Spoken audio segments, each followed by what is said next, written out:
ជាពិច្រើនតែគាត់ភាសាមកដល់ហើយគាត់ចាប់អារម្មណ៍ត្រង់រសជាតិមាន់ហើយនឹងក្លិនមាន់ហ្នឹងពេលដែលដាក់ចូលមាត់ទៅមានក្លិនឈ្ងុយហើយខុសពីគាត់ធ្វើចឹងបងប្អូនពីទឹកទៅនេះខ្ញុំអត់បានបង្ហាញបងប្អូនពីមុនដែរហើយទៅវីដេអូចឹងទៅបងប្អូនខ្លះគាត់ពេញចិត្តចឹងគាត់មិនអត់ល្អចឹងណាបងប្អូនគាត់បានមកភាសាមកដល់កន្លែងខ្ញុំពីច្រើនគាត់ក៏មិនល្អហើយគាត់និយាយថាគាត់ភាសាហើយគាត់មកទូដល់ជាការបាយមកគេធ្វើដាក់ទៅអីគាត់ហ្នឹងទៅគាត់ភាសាទៅអត់ដឹងថាវាជាតិអីវាផ្នែកឈ្ងុយមកខ្ញុំដឹកតាមធម្មតាទៅប្រហែលជាវាផ្នែកមកពីខ្ញុំខ្ញុំដែរយើងចង់ដាក់ជាស្ពេកក្តៅក៏បានយើងចេះបានគាត់ថាបើសិនដឹកតាមពីខ្ញុំនេះស្ពេកក្តៅយើងក៏ដាក់មុនចាំពេលមាន់យើងឆ្អិនជាមួយដែរតែសម្រាប់យើងចេះយើងចាត់អញ្ចឹងទៅដាក់ជាមួយមាន់ហ្មងដើម្បីវាឆ្អិនល្អយើងចេះយើងទឹកហាវយើងនឹងមកកាត់តែថែមតែយកនឹងទឹកពេញទេយើងទៅតាមកំឡុកយើងធ្វើរាល់ថ្ងៃយើងកំឡុកកាត់ថែមនឹងទឹកក៏បានតែខ្ញុំលក់ញ៉ាំអញ្ចឹងខ្ញុំដឹកត្រង់ទៅដឹកឆាប់ឆ្អិនប្រឡាក់ជាមួយគ្រឿងខ្យងហើយនឹង40វ៉ាន់បន្តិចយើងប្រឡាក់គ្រឿងឲ្យមាន់របស់យើងមានជាតិតែមិនចាំដាក់ស្ករសទេណាបងប្អូនតែកាលយើងប្រើស្ករវាធ្វើឲ្យខ្លាញ់របស់យើងឆាប់ខូចយ៉ាងខ្លោចឡើងអញ្ចឹងទៅប្រឡាក់ពីពេញស្បែកមាន់ណាពេលយើងយកទៅពងជាមួយនឹងខ្លាញ់ស្បែកមាន់ឆាប់ឡើងពណ៌ស្អាតហើយទឹកធ្វើមាន់របស់យើងមានជាតិពីក្នុងនោះដែរធម្មតារបស់បងយើងនេះគឺរសជាតិហើយរបៀបធ្វើឲ្យវាសាមញ្ញដូចយើងធ្វើញ៉ាំនៅផ្ទះទេបងប្អូនរបៀបធ្វើជាមួយនឹងហាងខ្សែ5អូតែអីនោះគឺខុសពីបងប្អូនឃើញពីក្រុមចាប់ដល់របៀបម៉ាត់ខ្សែ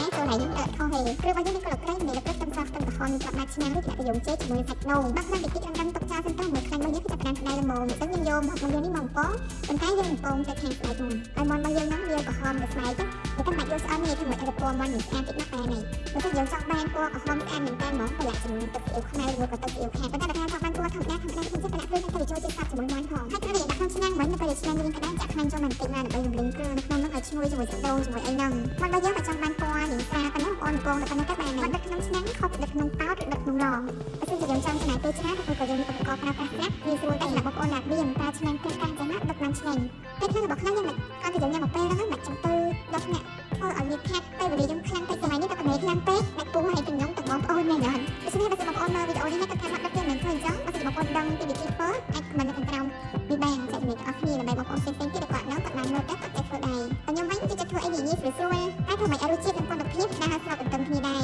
អូមួយទៀតចំណុចពិសេសរបស់ខ្ញុំនេះគឺខ្ញុំប្រើដូងធម្មតាខ្ញុំប្រើដូងខោហើយយកដូងមានសាច់មកធ្វើយកទៅសាច់គីទុនទៅតែបងប្អូនគួរយកបើសិនបងប្អូនធ្វើតាមហ្នឹងគួរយកដូងសាច់អញ្ចឹងជាងណាមួយយើងថែមប្រេងខ្យងមួយស្ពៃបាយហើយនឹងអំបិលបន្តិចប៉ុន្តែខ្ញុំធ្វើញ៉ាំឯងសម្រាប់មាន់ដុតនេះខ្ញុំប្រើប៊ីចេងទេព្រោះថាមាន់ស្រែជាតិខ្លាំងហើយតែកាលណាដាក់ប៊ីចេងទៀតញ៉ាំទៅបងប្អូនអាចនិយាយទឹកតែតែស្រោចទឹកនោមក៏អូពីយើងបានកាត់ទុកហ្នឹងចូលមកនោមដាក់ចំនួន2ផ្នែកសម្រាប់មាន់3នេះបើសិនយើងប្រើភ្លើងត្រូវបាច់ថែមទឹកលើមាន់ឆ្អិនល្មមហើយទៅមាន់ឆ្អិនទឹកនឹងក៏រីងដែរយើងដឹករយៈពេល20នាទីអញ្ចឹងសម្រាប់ពេល10នាទីយើងតែមាន់ម្ដង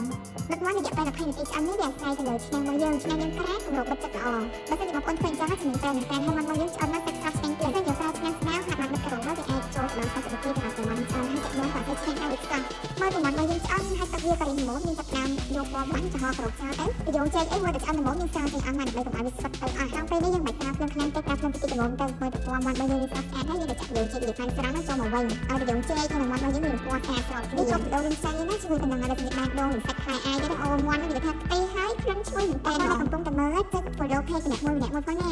បើសិនជានៅធម្មតាអញ្ចឹងយើងហៅមាត់ដឹកទឹកដូងទៅយើងចេកប៉ុន្តែបើសិនជាបានស្រោចទឹកខ្មុំពីលើនឹងទៀតកន្លែងខ្ញុំគឺហៅថាមាត់ដឹកទឹកខ្មុំយើងស្រោចថ្មីអញ្ចឹងវានៅក្លិនឈ្ងុយល្អហើយរសជាតិផ្អែមនឹងវាសប់ជាមួយនឹងមាន់ហ្នឹងហ្មងក៏ដាក់ទឹកមាន់ហ្នឹងឈ្ងុយទឹកខ្មុំផ្ហើ